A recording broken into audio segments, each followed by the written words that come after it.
Here is Mike Witsch, who will discuss cybersecurity in tonight's roundtable.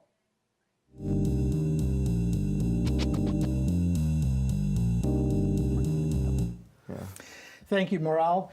Welcome to tonight's roundtable. I am Michael Witsch. We live in a highly connected but digitally exhausting world. That's not an original line. I found that while I was doing some research for tonight's topic, which is cybersecurity.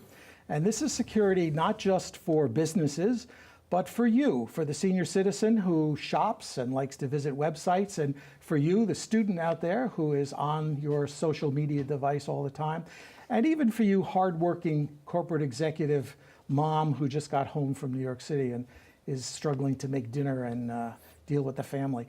It's for everybody, and I've got two special guests tonight, Oscar Capel and Jaime Urteaga.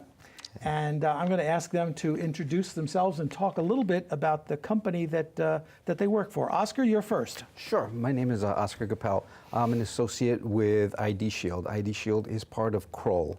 Kroll is the largest risk management company in the world. So my job is to inform and educate people on what identity theft is, the risks that are involved, what to do if you have your identity stolen, and my focus now is on elder scams and identity theft. Okay. Jaime. Jaime Urteaga, Digital Chair is my company. Founder and CEO. I've been running it for almost 4 years now, in June actually, June 24th. And we're a digital marketing agency. We're very technology focused. And a big topic that we find dear to our hearts is security, because there's so much security and there's so many things that businesses need to know about security when it comes to marketing online to do so efficiently, be compliant, and keep their consumers and customers' information safe. And I'd like to tell the audience that you are in the current issue of 914 as a wonderkind. Yep. So congratulations for this little bit of publicity here. Yeah. Let's talk about the need for security. And the concept of the internet is an unsafe place. Was it designed to be safe, or is it just because of its explosive growth with computers and people online that we have all these opportunities for mayhem? Yeah, that's exactly what it is.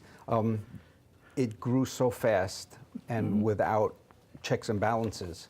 So there are people that exploit all the different ways that you can get in and hack and use it for nefarious reasons. You know, we use it to search for things online. They use it to get your information and sell it and make money that way. So it's too big to guard now. It is. So we can't ever be 100% security safe, Jaime? Not right now. So the internet was originally created to be a small way to communicate.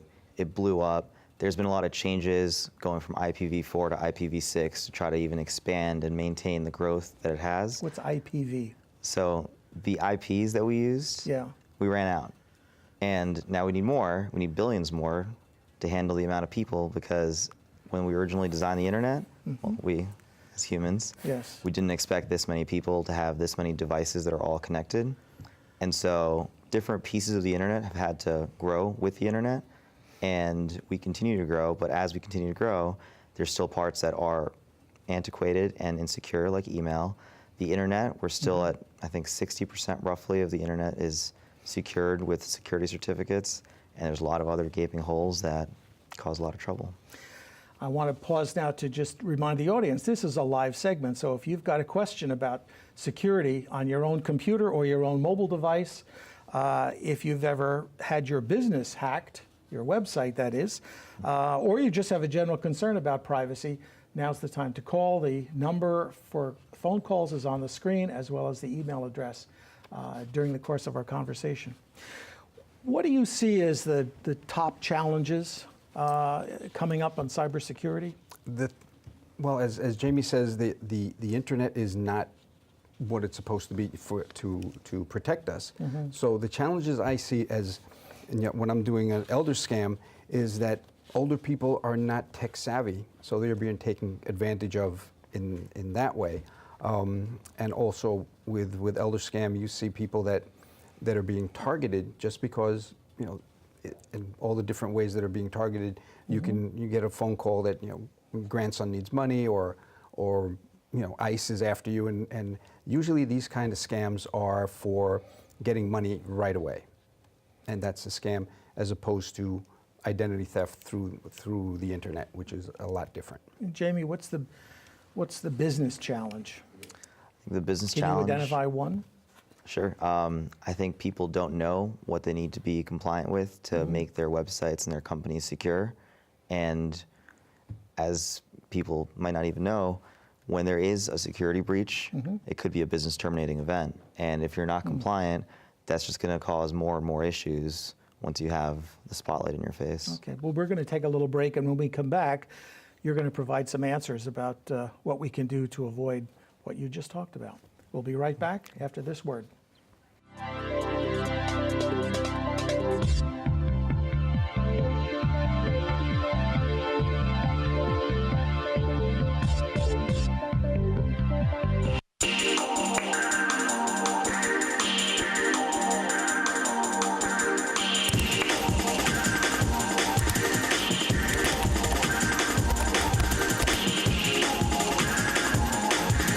Welcome back to the Roundtable. Tonight we're talking about cybersecurity, and my guest is Oscar Capel and Jaime Urteaga, and we're talking about personal internet safety and business internet safety. And Oscar, you mentioned elderly people as not being so tech savvy. I've taken a few classes at the Apple store up in Greenwich, and most of the people who are at those classes are my age or older. And sometimes you just get that big confused look on their face, like, what the heck? And it's not just the computer, it's also the iPad, the iPhone that they come for. And since they're all interconnected, does that multiply the risk? Yeah, now we're calling it the Internet of Everything, because at this point, your refrigerator can let you know that you need milk.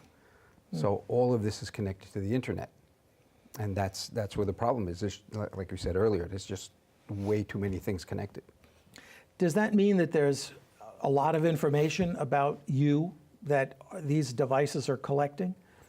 Is that the part of the problem, or? Well, the biggest problem is devices are collecting information, businesses are connecting information, everything's going on a cloud, and then you have people that just hack into that, and that's what we call a data breach, and that's something we can't prevent.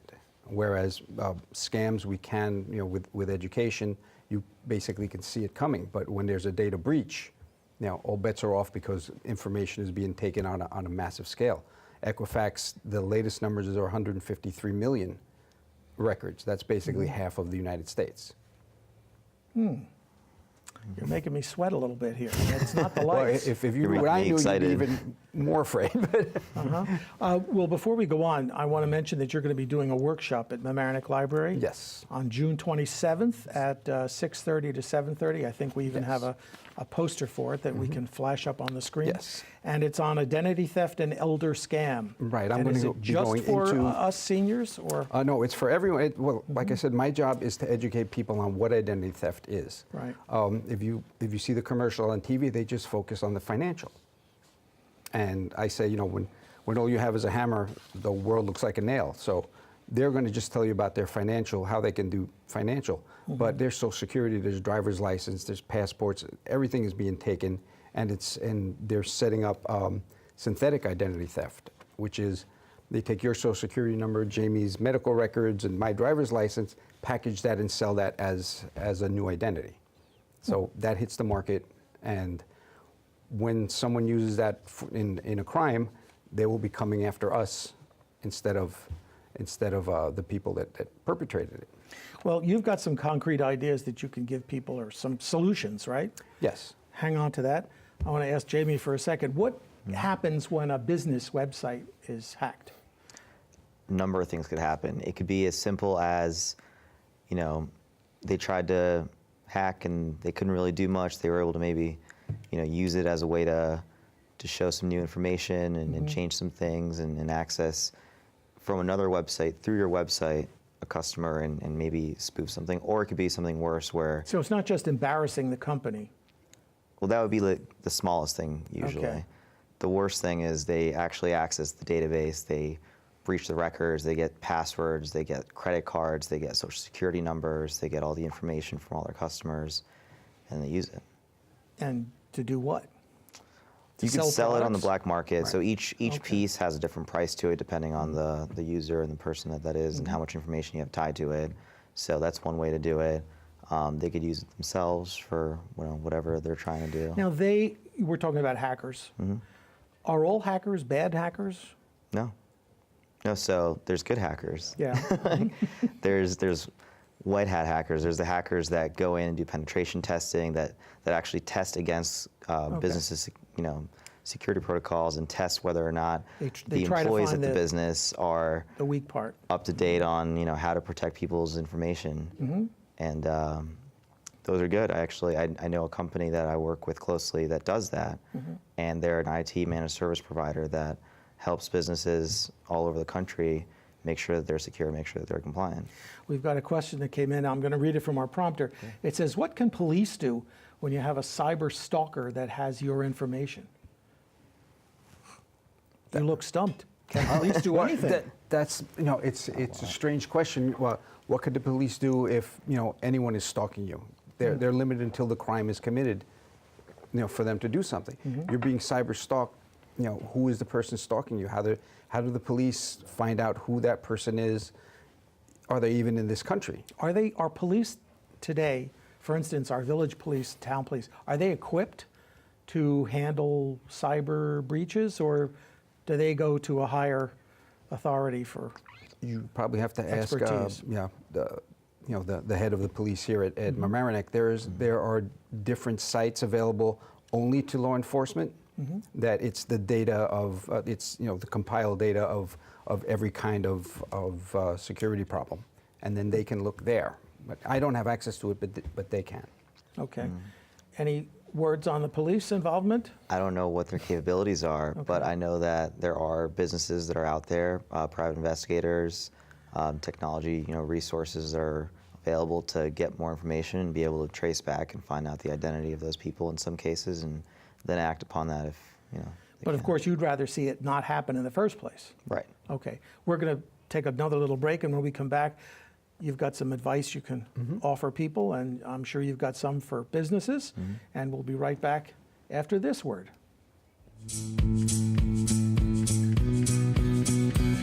Did you know that if you missed the last government meeting, you can watch it on our website? Just go to lmctv.org, click on videos, then click on municipal meetings, scroll down to find the meeting you want, or use the search function in the upper right corner and type in the name or date of the meeting. Then watch. You can see the full agenda and jump to a specific agenda item. It's all a click away at lmctv.org. We're back at the round table. We're going to finish up a discussion of cybersecurity. So if you've got a question about your own personal security with the internet, or your child's workings with the internet or social media, or you've got a business that has unfortunately been hacked sometime, now is the time to call. We've got about 6 minutes left, and my guests are Oscar Capel and Jaime Urteaga. So, Elder, give us some advice. Okay. What can people do? What you can do, you take proactive actions. This is from the National Council on Aging. It's top 10 senior financial scams, and I pretty much tell people that sit with your elder folks, and if you're going to give grandpa, look, I got you the internet, you have to do a little cybersecurity, like, don't do this. These are just the top 10 scams. The FBI is on February 22nd launched a huge operation to try to cut down on elder scams, and that's what you can do for trying to Be aware. to prepare yourself, right? But be aware of what some of these scams are. Right. That's in the scams. And like I said, the distinction between a scam and a security breach, where you have all this information being taken, there's nothing that we can do to prevent that. At that point, it becomes recovery. And you need a company that'll go in and reset your identity to what it was pre-theft. Jaime?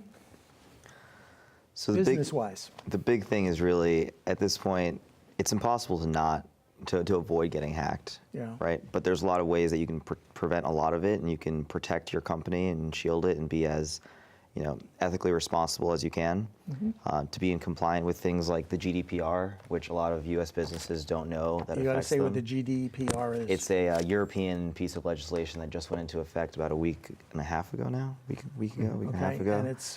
And it's in relation to publicly identifiable information, in relation to the civil rights of people to protect their information online.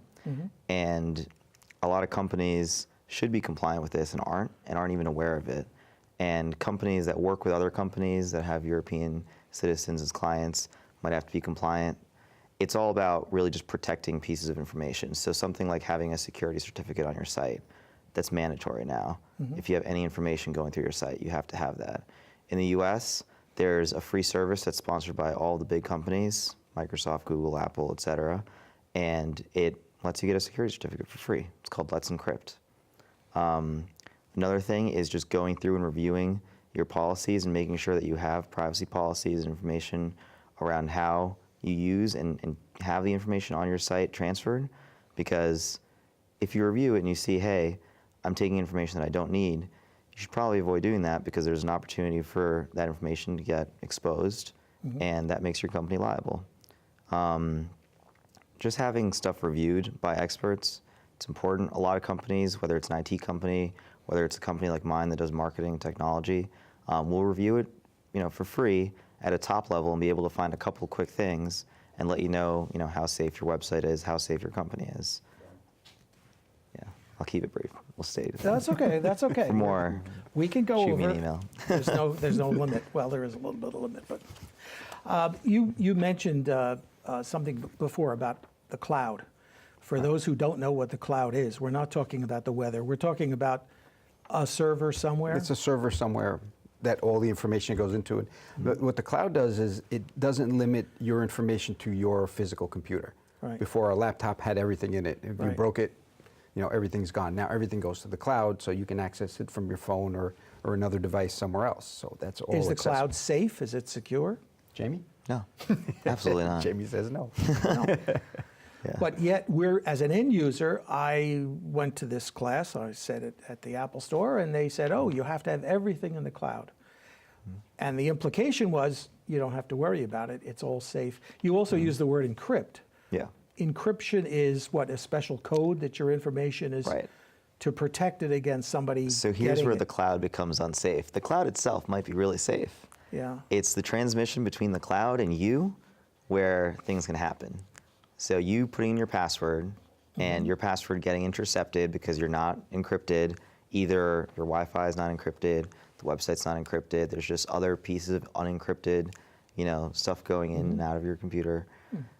There's keyloggers, there's all sorts of ways that your information can get breached between your computer and the cloud. So Okay, that's where the here's a cloud question becomes that Now just you're not came going in. to sleep at night after both of us. I'm already go not sleeping, and it's not the coffee I had.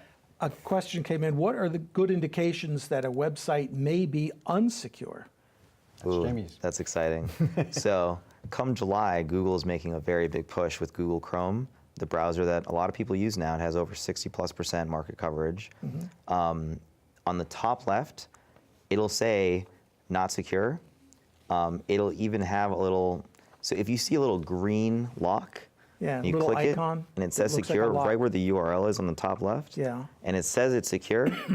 That's an indication that it's not secure. So it still could be insecure. There still are other things on that website that could be insecure on the back end, but at least publicly facing, there you can click and see if it'll just tell you right off the bat, this is completely not secure. And if it is, don't put any information there at all. No information. No.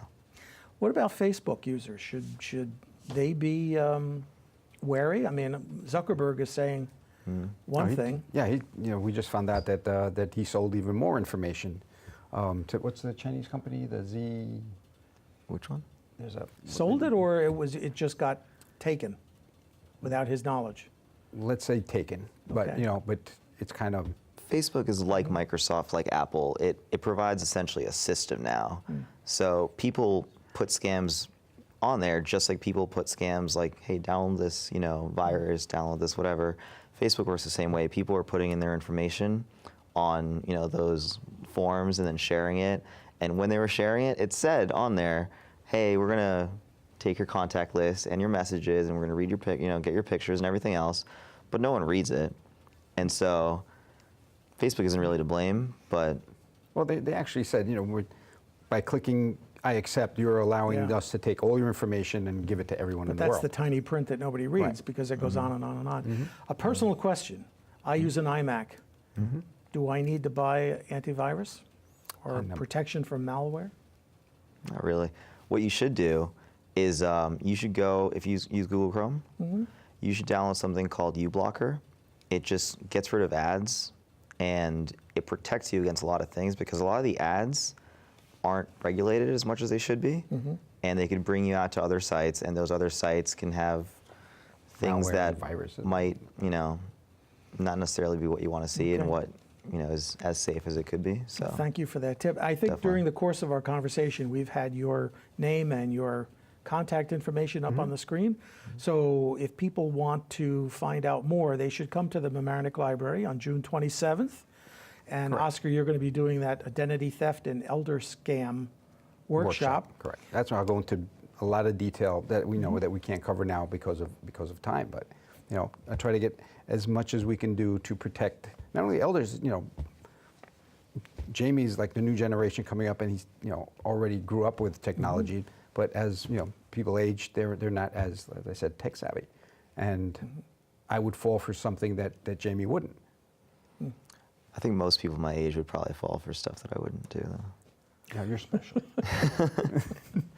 I thank both of you for coming on tonight, and we should do another show. We can talk some more about security. I think there's no end to what we need to be secure about. Touched on. Thank you very much, and stay tuned. There's more of the Local Live coming up right now.